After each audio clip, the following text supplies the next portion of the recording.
सभी साथियों को मेरा नमस्कार। स्वागत है आप सभी का आज 19 जून के जनसत्ता विश्लेषण में।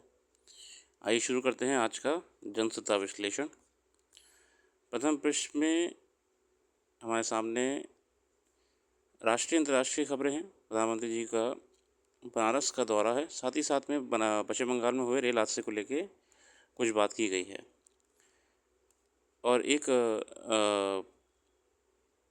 रिपोर्ट के अनुसार महिलाओं पर सबसे ज़्यादा घरेलू हिंसा व अन्य उत्पीड़न के मामले देखे गए हैं। ये रिपोर्ट और किसी ने नहीं, राष्ट्रीय महिला आयोग नेशनल वुमेंस कमीशन के इस साल अब तक 12,600 शिकायत प्राप्त हुई हैं, जिनमें सबसे अधिक शिकायतें उत्तर प्रदेश की ओर से दर्ज कराई गई हैं।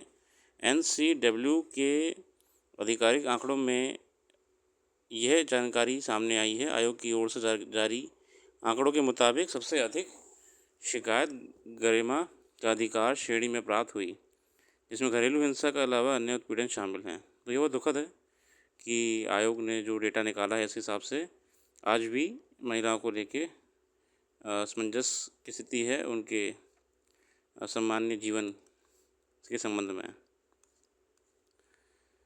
इसके अलावा संपादकीय में आते हुए देखेंगे, तकनीकी कौशल पर मंदी की मार। तकनीकी कौशल पर मंदी की मार। देश में बेरोजगारी की समस्या एक बड़ी चुनौती बनती जा रही है। वैश्विक परिस्थितियों के चलते भारत के नौकरी बाजार की हालत भी खराब है, जिसका असर छात्रों के प्लेसमेंट या उनके रोजगार पर देखने को मिल रहा है। भारतीय प्रौद्योगिकी संस्थान यानी IIT को भारत के सबसे प्रतिष्ठित संस्थानों में से एक माना जाता है, जहां प्रवेश पाना बेहद मुश्किल होता है। यहां पढ़ाई करने का मतलब क्या है? सुनहरे भविष्य की गारंटी। मगर हर हाल के वर्षों में IIT से निकलने वाले छात्रों के बीच प्लेसमेंट पे एक प्रश्न चिन्ह खड़ा हो गया है। 2022 में देश भर के सभी 23 IIT के कुल 17,900 छात्र प्लेसमेंट या रोजगार के लिए पंजीकृत हुए थे, लेकिन इनमें से केवल 14,490 छात्रों का परिसर में चयन या कैंपस प्लेसमेंट हो पाया था। ये बहुत बड़ी समस्या हो रही है कि जो कैंडिडेट टू जॉब का रेशियो है, जितना सप्लाई और डिमांड होना चाहिए, उसमें बिल्कुल इम्बैलेंस क्रिएट हो गया है। इवन IIT इंस्टीट्यूट, तो देखिए अब IIT, एक दुखद बात ये भी है कि ये खबर तब आ रही हैं जब IIT से बच्चों को दो दिक्कतें हो रही हैं। अरे ओवरऑल देखा जाए तो IIT में देश से कितने 1% लोग भी नहीं हैं। ये दिक्कतें तो टेक्निकल कोर्सेज़ में, बाकी कॉलेजेस में, यूनिवर्सिटीज़ में ऑल ओवर इंडिया कई सालों से रही हैं। इसमें कोई नई बात है ही नहीं।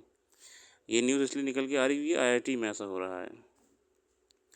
ठीक है, ये असल में हो रहा है कि स्किल का और जॉब की रिक्वायरमेंट का एक बहुत बड़ा डिवाइड क्रिएट हो गया है।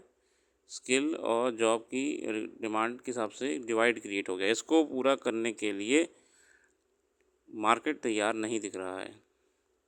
हालांकि सभी देश मंदी समान रूप से प्रभावित नहीं हुए हैं। कुछ देश जैसे चीन अपेक्षाकृत मजबूत प्रदर्शन कर रहे हैं, जबकि यूरोप के कुछ देश अधिक गंभीर रूप से प्रभावित हुए हैं। विशेषज्ञों का मानना है कि एक ऐसा 2024 या 25 तक हो सकता है। वैश्विक मंदी का असर भारत पर भी पड़ रहा है। देखिए, ले ऑफ्स हो रहे हैं। अमेज़ॉन, गूगल से भी लोगों को नमस्ते करा जा रहा है। नवोद्यम या स्टार्टअप में भी पूंजी कम आ रही है। आ रही है। देखिए, ये भी एक बड़ी समस्या आ रही है कि स्टार्टअप जो हो रहे हैं ना, ये भी कुछ खास नहीं चल रहे हैं। स्टार्टअप दिक्कत क्या हो रही है कि स्टार्टअप्स को वैसे ही स्ट्रगल इतना करना पड़ता है। इनके सबसे बड़ा क्वेश्चन मार्क आ रहा है फाइनेंसिंग का। अब जो इन्होंने लोन्स लेके स्टार्टअप शुरू करे थे और मार्केट वैसे ही डाउन जा रही है, इस चक्कर में स्टार्टअप्स भी घाटे में जा रहे हैं। उनको लोन रीपेमेंट करना है, रेंट रीपेमेंट करना है, तमाम एक्सपेंडिचर्स होते हैं इनके भी। ये समस्याएं हैं जो अभी इस समय इस पूरे क्षेत्र में देखने को मिल रही है। तकनीकी क्षेत्र में भारतीय प्रौद्योगिकी संस्थानों में पढ़ रहे कुछ छात्रों में को अपनी योग्यता और कौशल के अनुरूप वेतन और पदवी मिलने की अधिक अपेक्षा रहती है, इसलिए वह कम वेतन वाली नौकरी करने के तैयार नहीं होते हैं। अब देखिए, जनरली क्या होता है कि IITs वगैरह में जो छात्र होते हैं, वो छोटी मोटी नौकरी लेते ही नहीं हैं। उनको लगता है भाई हम तो IIT से पढ़े हुए हैं, हमको बड़ी नौकरी चाहिए। साथ ही भारत में इंजीनियरिंग कॉलेजों की संख्या में बढ़ोतरी हुई है, जिससे परिणाम स्वरूप इंजीनियरिंग संस्थानों की संख्या भी बढ़ गई है। अब जो ग्रेजुएट्स हैं वो इतने बढ़ गए हैं मार्केट में। इन टेक्निकल ग्रेजुएट्स इतने सारे आ गए हैं कि मार्केट में डिमांड बहुत आराम से पूरी हो जा रही है। ठीक है, बहुत आराम से पूरी हो जा रही है, इसलिए कंपनीज़ को भी इतना लोड नहीं रहा। ठीक है, अब कंपनी किसी एक को अगर इनमें से एम्प्लॉय कर भी लेती है, ठीक है, कि चलो भैया आ जाओ, आपको हम नौकरी दे दी है, ठीक है। और अगर ये देखिए सीटें तो उतनी है ना, कंपनी में रिक्वायरमेंट कितनी है, कंपनी में रिक्वायरमेंट अभी भी 4 लोग की है, मगर मार्केट में डेली कितने निकल के आ रहे हैं, मार्केट में डेली इतने सारे निकल के आ रहे हैं। अब इसमें अनसर्टेनिटी कैसे हो रही है, अनसर्टेनिटी ऐसे हो रही है कि मान लीजिए कोई कंपनी में ले-ऑफ्स क्यों हो रहे हैं, कंपनी पहली बात तो कंपनी खर्चे निकालने के हिसाब से देखती है, ठीक है। कंपनी के एक्सपेंडिचर्स बढ़ रहे हैं तो कंपनी सबसे पहला काम एम्प्लॉयज़ को कट करती है। अब कंपनी से कह रही है कि भैया हमें 2 लोगों की ज़रूरत नहीं है, तो इनको निकाल दिया, बेरोज़गारी हो गई। अब ये 2 तो गए, इनसे तो नुकसान हो ही गया है, मतलब इनको जीवन में नुकसान तो हो ही गया है। अब ये भी क्लियर हो गया है कि पहले जहाँ आपके इतने सारे लोगों में से लोग को उठाया जा रहा था, अब इतने लोग को नहीं उठाया जाएगा, अब इतने लोग को उठाया जाएगा। मतलब कि उस 2 सीट के पीछे इतने सारे कैंडिडेट खड़े हुए हैं, ये है क्वेश्चन मार्क। मार्केट में डिमांड पहले से थी, इंजीनियरिंग कॉलेज बहुत सारे खुल गए। इंजीनियरिंग कॉलेज बहुत सारे खुल गए, बच्चे बहुत सारे इंजीनियरिंग का क्रेज़ में करने लगे, आके इंजीनियरिंग करेंगे, एक हेल्दी लाइफस्टाइल मिल जाएगा। मार्केट में सारे बच्चे आ गए, नौकरियां उतनी की उतनी रह गई थी। फिर बुरे वक्त में कंपनी ले ऑफ करना शुरू कर दे रही है, तो जहाँ पहले 4 लोग को हायर कर रही थी, वहाँ अब से 2 लोग को हायर कर रही है, मगर बच्चे तो उतने ही बच रहे हैं ना ऊपर। बीटेक कर रहे हैं, इंजीनियरिंग कर रहे हैं, बच्चे तो उतने ही आ रहे हैं। ये समस्या आ रही है इस समय। तकनीकी क्षेत्र में हमें ज़रूरत है कि समय रहते कुछ परिवर्तन लाएं, वरना तो समस्या रहेगी छात्रों को।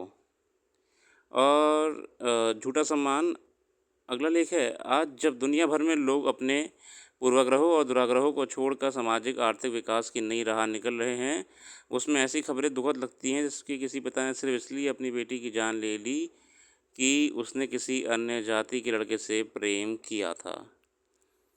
ऑनर किलिंग इसे कहते हैं कि बस देखिए, कोर्ट ने हमेशा कहा है कि अगर कोई 18 वर्ष से ऊपर है तो उसे अपना जीवन जीने का पूरा अधिकार है, अपने हिसाब से वो एडल्ट है, वो निर्णय ले सकता है अपने। पर फिर भी ऑनर किलिंग आए दिन की खबरें आ रही हैं कि पिताजी को पसंद नहीं आया कि वो किसी के साथ रह रही थी या कुछ कर रही थी, मार दिया उसे। तो ये देखिए, ऑनर किलिंग के बारे में ये सोसाइटी में पूछ लेता है यूपीएससी में। आगे एक बार का अध्ययन आप भी खुद कर लीजिएगा, मैं तो बस जितना हो सका उतना बेहतर कर लिया है आपके लिए। कल फिर आएंगे एक नई वीडियो के साथ, और जो भी करंट अफेयर्स यहाँ पे डिस्कस नहीं करी है वो आपको हमारी वेबसाइट में मिल जाएगी, या फिर यूट्यूब के कम्युनिटी सेक्शन पे भी हम अपडेट करते रहते हैं। इंस्टाग्राम पे जुड़े रहिए, सबसे पहले अपडेट इंस्टाग्राम पे ही आती है। अपना खुश रहिए, मस्त रहिए और पढ़ते रहिए।